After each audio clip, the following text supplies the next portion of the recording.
안녕하세요. 노가다조아닷컴입니다. 자, 오늘은 반도체 현장에서 직접 일하시는 분들이 어떤 일을 하는지 알아보는 시간을 한번 가져보고자 합니다. 반도체 현장, 특히 요즘 가장 핫한 현장이 바로 삼성전자의 현장이겠죠. 지금까지의 10년도 그랬고요. 앞으로의 10년 이후에도 아마 삼성전자 하이테크 현장이 국내외를 통틀어 가장 큰 현장이 될 것입니다. 특히 현재 평택 삼성전자 반도체 현장이요. 앞으로 약 10년 정도의 공사 기간이 남아 있을 예정입니다. 현재 2기가 진행이 되고 있고요.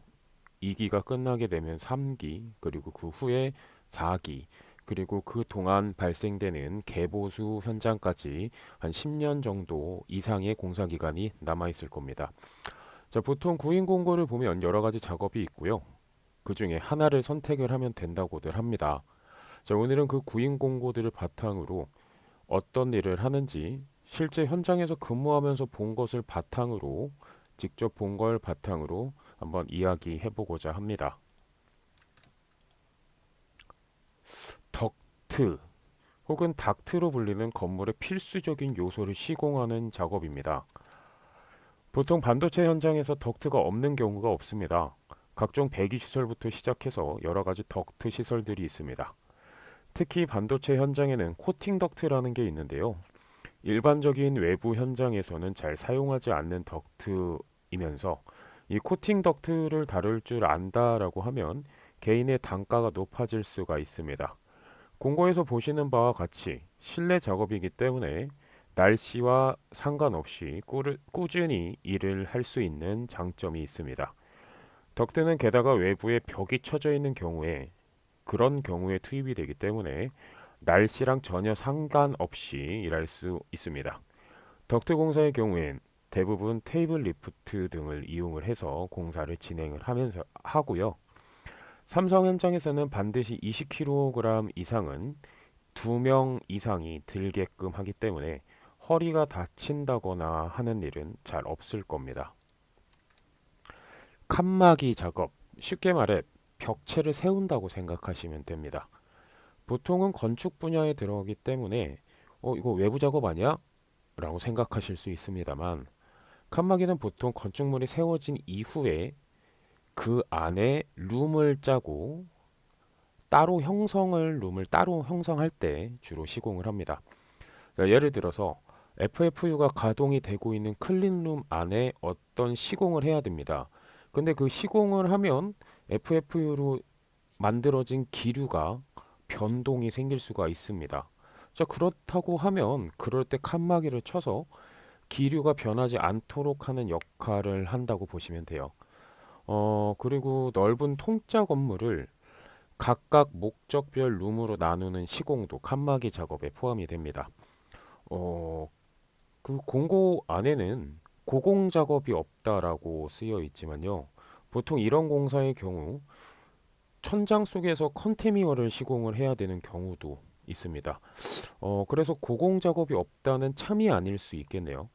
또한 SGP 판넬 등을 컷쇼나 직소기로 직접 잘라야 하는 경우들이 있어서 위험한 분진이 좀 많이 나오는 편입니다.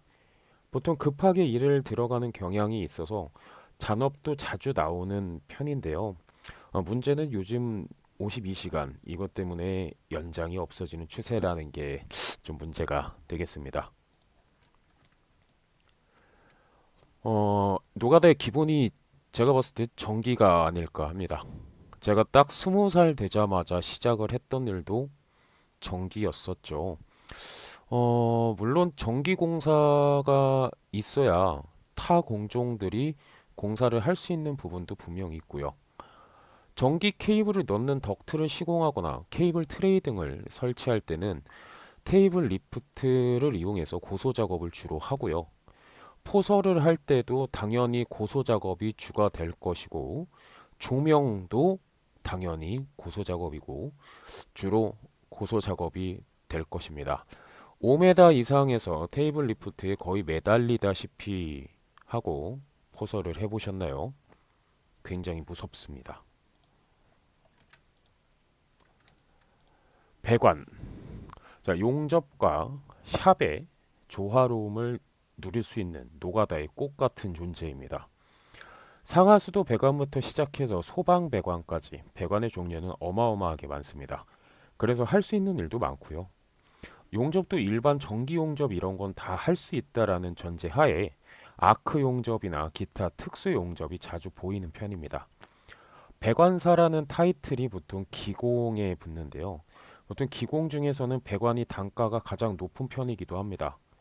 또한 배관은 건축물의 외벽이 세워지기 이전에도 공사를 하고요. 외벽이 세워진 이후에도 공사를 합니다. 따라서 일이 가장 많기도 합니다.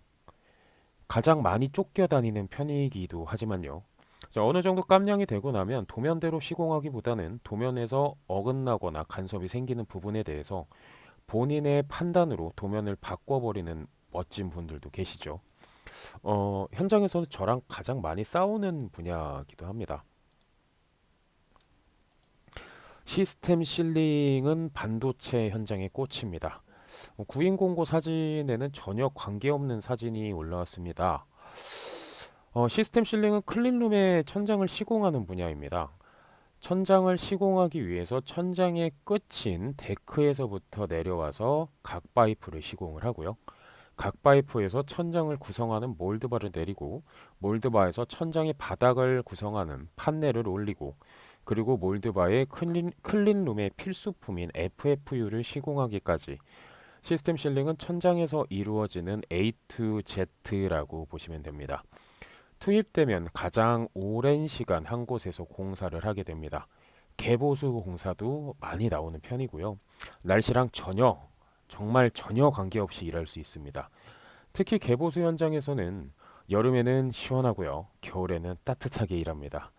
기술을 배우면 뭐 습득 후에 창업도 해보세요 뭐 이렇게 써 있는데요. 습득 후에 창업은 거의 불가능하다고 보시면 됩니다. 고인물의 정석 같은 존재들이죠. 시스템 실링 설계하는 사람이 전국에서 손꼽힌다고 할 정도로 고인물이 되는 분야들입니다.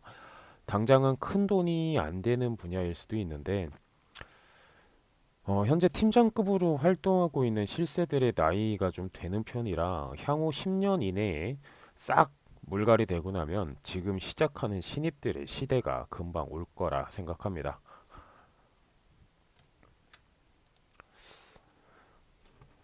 가장 흔한 현장이고 또 가장 저렴하고 가장 위험한 현장인 아파트 공사 현장입니다. 여기서 위험하다는 건 다른 반도체 현장들과는 달리 안전에 대한 인식이 좀 부족한 편입니다. 예를 들어서 반도체 현장, 뭐 특히 삼성에서는 20kg만 넘어가면 2명 이상이 들게끔 하는데 아파트 현장에서는 20kg짜리 2개를 한 명이 들고 다녔다라는 그런 이야기도 있어요. 저 같은 경우에는 2개밖에 안 들고 다닌다고 욕을 먹었던 기억도 좀 많이 납니다. 그리고 날씨를 가장 많이 타는 현장이기도 합니다. 동바리, 시스템 동바리, 시스템 서포트. 야, 이거 공고 너무 했습니다. 동바리 단가가 10만 원부터라고요. 요새 개 잡부 용역도 13만 원부터 시작하는 게 동바리인데 왜 이렇게 비싸냐고요? 공고에서 보이는 바와 같이 외부 공사라서 날씨 변화에 따른 어려움이 굉장히 많습니다. 비가 오면 일을 못하고 너무 추워도 안 되고 너무 더워도 안 되고 자, 그때그때 어떻게 변할지 모르는 게 이쪽 일이라서 도통 예측을 할 수가 없습니다. 그리고 무엇보다 힘듭니다. 정말 힘들어요. 진짜요. 하루 하고 나면 몸살 날 정도로 힘듭니다. 각종 위험한 작업들을 다 모아놓은 게 시스템 서포트 동바리가 아닐까 합니다. 무겁고요. 위험하고요. 고소 작업도 있고요. 떨어지면 죽을 수도 있어요. 날씨가 좋고 일감이 많으면 단기간에 엄청나게 벌 수 있는데 날씨 안 좋고 현장 상황 안 좋으면 출력이 어려울 수 있습니다. 일단 기본적으로 알고 계셔야 되는 점이 이렇게 수많은 작업에 대해 올려놓고 건설 현장에서 근무할 인원을 구해요 하고 올라오는 공고들은요 아웃소싱의 개념이 강합니다. 자, 어떤 팀장이 초보나 조공을 구하는데 혼자 구하기 힘들어서 아웃소싱 업체에 인원을 구해달라고 합니다. 구하는 인원한테 줄 수 있는 돈이 일당이 13만 원인데 아웃소싱 업체나 직업 소개소의 경우에 따라서 그 사람들한테 1만 원에서 3만 원 정도를 주겠다고 하는 거죠. 그래서 아무것도 모르고 일을 시작한 사람은 13만 원어치 일을 하고 10만 원을 받게 됩니다. 가능하면 그냥 아는 사람 통해서 들어가는 게 제일 마음 편하고 좋습니다. 제가 언제나처럼 딱 한마디만 말씀을 드리자면 안전을 보장받지 못한 작업은 하지 마시고 항상 내 몸의 건강을 최우선으로 생각해 주세요. 여러분이 다치면 남는 거 하나 없습니다. 내 몸 다치면 누가 보상해 줄 수 있는 것도 없습니다. 감사합니다.